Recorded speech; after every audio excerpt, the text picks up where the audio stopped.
Hey guys, this is Anime Ball Z here, and today we're going to be doing the third part of What If Vegeta Turned Good in the SAIYAN saga. I just want to say that I'll start uploading a little less frequently than I did before because I'm back in school now. It would be basically impossible for me to upload twice a week, so now I'm going to stick to once a week and see what happens. There's nothing much else I'd like to say in the intro, so without further ado, let's get into the video.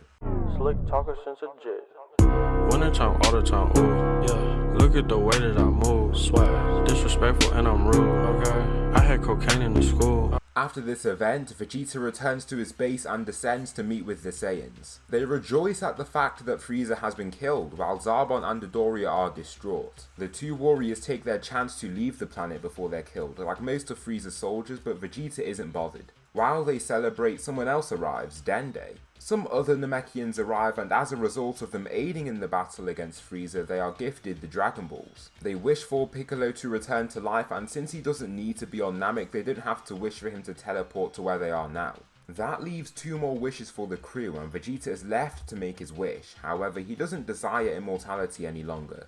What, so you don't want immortality anymore? Goku asks. No, I've grown past that now. I think I'll be fine without that wish, Vegeta states, while staring at the gargantuan Purunga. Since they have no wishes, they leave them to the Namekians. They get to choose what they want to wish for, and they basically work toward rebuilding the planet. It hasn't been damaged all that bad, but to say that the planet hasn't been damaged at all would just be incorrect. So the Saiyans take Frieza's personal ship and head right back to Earth. Vegeta and Nappa have pretty much nowhere to go as rogue soldiers with no leader, and so they decide to settle on Earth with the other Earthling Saiyans. Just for your information, the reason Bulma isn't on this ship is because she left pretty much as soon as they arrived. Their ship was never destroyed like in the canon timeline, and so she was able to leave right away. During this journey, they take a random diversion to Yardrat due to a malfunction in the ship. Upon their arrival, they are met by the two types of Yardratians, and so they do decide to train and see what they have in store for them. As of now, the only people who end up pulling off instant transmission are Goku, Vegeta and Gohan. Nappa was close, but he just couldn't get it in the end. Krillin, however, learns a lot more than the humans and shows a great proficiency for techniques. He learns cloning and forced spirit fission before the year is up when they return to Earth.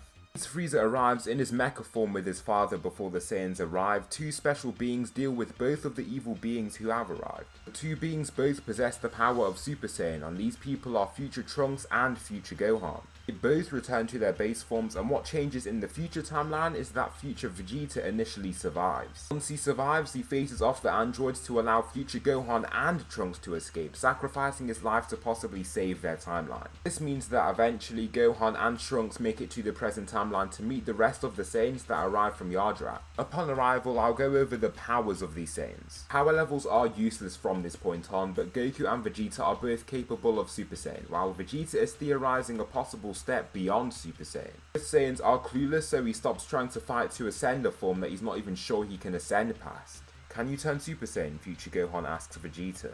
Can I? Of course I can, Vegeta declares, before engulfing in his fiery golden aura as he ascends into his Super Saiyan form. His power increases 50-fold, and in reaction Future Gohan enters Super Saiyan himself. Vegeta is shocked, since he didn't think that any Saiyan could just go and become a Super Saiyan. He assumed that Goku and Vegeta were both one in a millennia anomalies. Can the other kid go Super Saiyan? Goku asks, less concerned by the future warrior's transformation. Trunks nods and follows suit.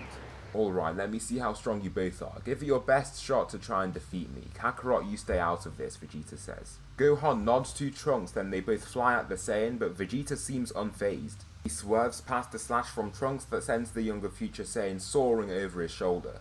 Finally, he lands a gut punch to Gohan that brings him to his knees. Who are you warriors? Vegeta asks, returning to his base form. Vegeta isn't as keen of showing off his superiority, but is more concerned with the actual situation at hand. There are other full-grown, strong Super Saiyans. After this, they explain what happens and how Goku dies of the heart virus, leaving Vegeta as the only hope of saving the world against the androids. He inevitably still isn't enough to face the insurmountable power of the androids, even with the Saiyan power of Zenkai's. The future warriors also aren't too bothered about Nappa's presence, since he was alive in their timeline. Actually, he was killed by the androids in an effort to save Future Gohan when he was younger. You know what this means, Saiyans. We must train and break our limits. We will achieve the power needed to face these androids, Vegeta shouts to his group, making them even more motivated. As he has a calmer, more good-natured spirit, his leadership skills are actually more clear when it isn't shrouded by ego. After this point, they all begin training. Goku and Vegeta are the main training partners, while Gohan trains with them and Nappa. He also trains with Piccolo, but it's hard for the Namekian to keep up with the Saiyans. During this 3-year period, Nappa actually gains access to Super Saiyan, and so does Gohan. Gohan looks like when he fought Cell already, since he went in the time chamber for 2 years before going to Namek. Nappa is the weakest Saiyan, while Gohan is nearing the levels of Goku and Vegeta. Goku and Vegeta are practically equals, but Vegeta edges them out just slightly. Vegeta has gained access to Grade 2 and so has Goku. They call their forms Super Vegeta and Super Goku respectively. So May 12th comes around and the day of the android's arrival has come. They all travel to the city of Sasebo, where they feel key signatures dropping rapidly. The Saiyans stand ahead of the Earthlings and peer down into the city. Vegeta has his foot raised on the rock as he looks down at the front of the ordered group of warriors. The day of battle has come, prepare everyone. I cannot sense any large key signatures, so these synthetic beings must have no signature. Thus, we'll have to find them ourselves, Vegeta says, before lifting into flight. The Saiyans and Earthlings scan the surroundings to try and find the androids, and pretty much the weakest fighter finds them first, Yamcha. This is just as it is in the canon timeline. Dr. Gero holds him by his neck when Vegeta flies toward the target already in Super Saiyan. Instead of flying right at him though, he aids his advance with the use of instant transmission to strike him in the side of his body. Dr. Gero is hurled into a building, then Vegeta stands between Android 19 and Yamcha so no more harm is caused. After this strike, Krillin and Piccolo land behind the Saiyan Prince. Attend to his injuries, Vegeta states, signaling for them to escape with a wave. Leave this place so we can fight without the bother of collateral damage, Vegeta says. That won't be a bother, Dr. Gero states, before blasting the entire city's population to smithereens with his laser eyes. Vegeta grunts in annoyance after seeing everyone in the city killed, but Dr. Gero complies only after they're all dead. Vegeta faces off against 19 with a smirk. He knows he is strong enough to face this android, and if not, on the off case, the Super Saiyans could all jump in to help him. Future Trunks and Gohan have returned, and they're both capable of Super Saiyan 2. Not Super Saiyan 2, but Super Saiyan as well. Android 19 dives forward with his palm out to try to absorb Vegeta's energy. However, before the hand contacts his skin, he lands a devastating punch that crushes some of Android 19's head components, while also launching this android back several steps. Vegeta then teleports behind it and grabs its arms before planting his feet on the android's back. He pulls and snaps the arms right off in this motion, following up by chucking them away. With the arms of the android gone, its main attacking limbs are gone, and so Vegeta launches a close-up energy wave to destroy it. Once the smoke clears, Dr. Gero is lost for words, but then Goku staggers onto Nappa's arm. "Are you okay, Kakarot?" Nappa asks, holding him up easily.